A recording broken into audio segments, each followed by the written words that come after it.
The French government says it's being targeted by unusual, intense cyber attacks. Europe is not prepared for the growing climate extremes it faces. Its first risk assessment finds. India announces steps to implement a citizenship law that excludes Muslims.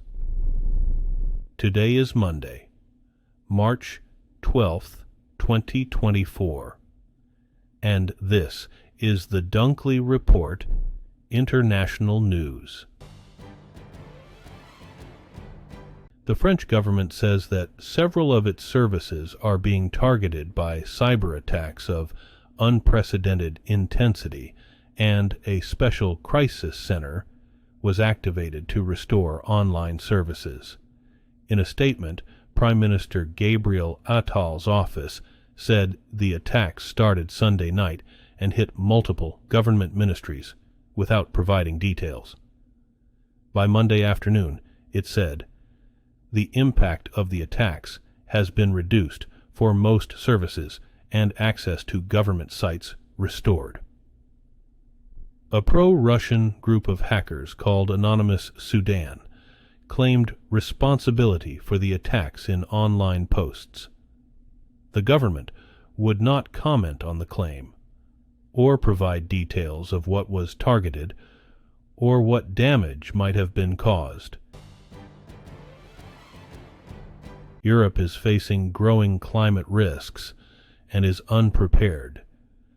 That's according to the European Environment Agency's first ever risk assessment about the impact of climate change on the continent. It says the continent is the fastest warming in the world and is prone to increasing extreme heat, downpours, and floods. And southern Europe is particularly vulnerable to severe droughts. It says the bloc has made substantial progress and has a lot of policies to counteract the long-term effects of climate change. But societies are not prepared for more urgent climate threats. Prime Minister Narendra Modi's government has announced rules to implement a 2019 citizenship law that excludes Muslims, weeks before the Hindu nationalist leader seeks a third term in office.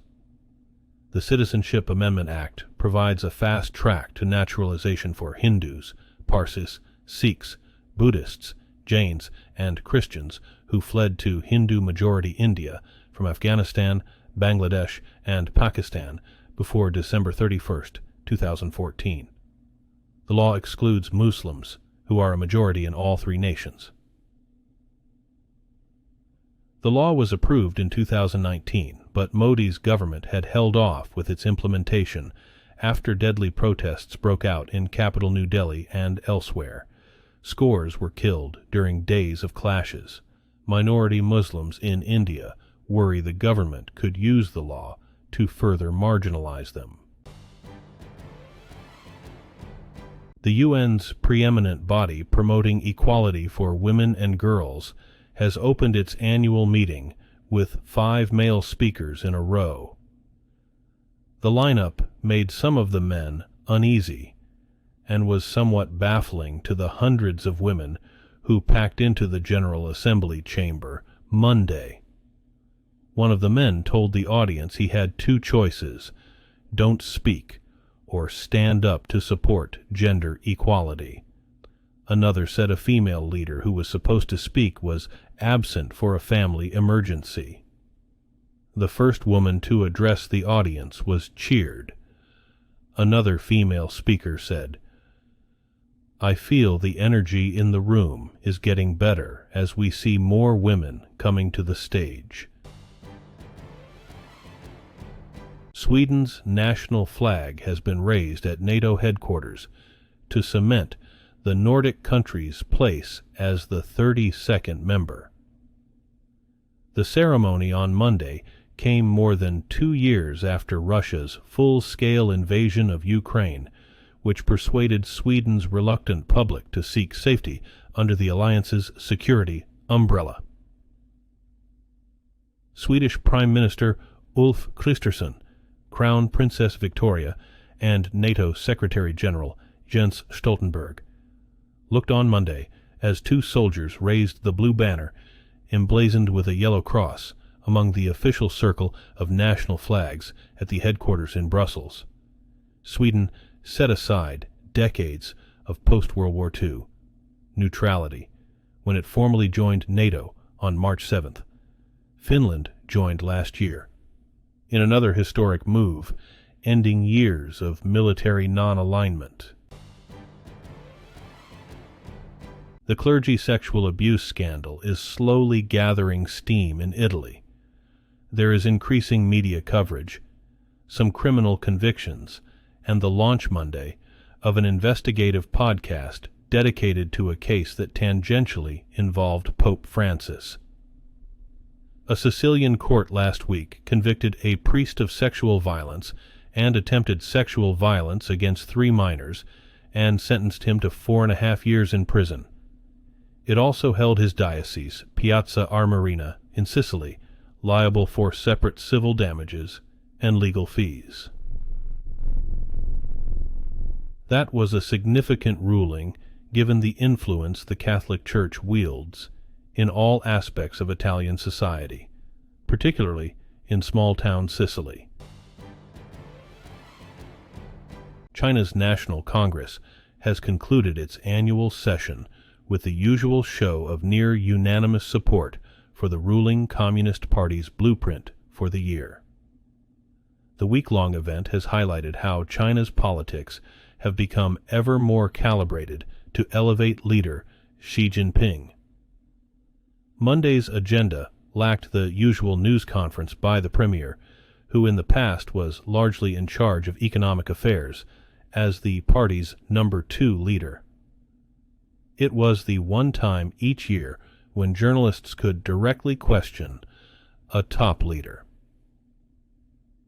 The National People's Congress approved a revised law that directs China's cabinet to follow Xi's vision. An American man has been convicted of murder and other charges for attacking 2 American women near Germany's famed Neuschwanstein Castle last summer and pushing them into a ravine, fatally injuring one of them. He was sentenced on Monday to life in prison. The Kempton State Court also convicted the 31-year-old man of attempted murder and rape with fatal consequences. The presiding judge determined that the defendant bears particularly severe guilt, meaning that he likely won't be eligible for release after 15 years, as is usually the case in Germany. Defendants in the German legal system do not formally enter pleas to charges, but the suspect admitted to the charges when his trial opened on February 19th. Ukraine awoke to another day of war with Russia, but also a bit of good news. A journalist had won the country's first Oscar for a harrowing documentary on the first days of the war.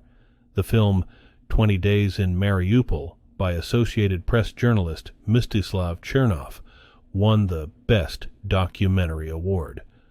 The victory was bittersweet. An emotional Chernov says he's probably the first director to wish he'd never made the film, and that he'd exchange his statuette for Russia not attacking Ukraine.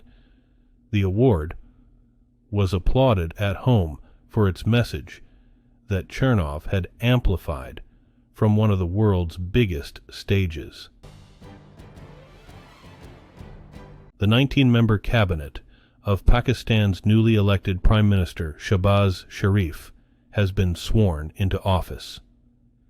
Pakistani President Asif Ali Zardari administered the oath of office to the ministers on Monday at the presidential office, with Sharif in attendance.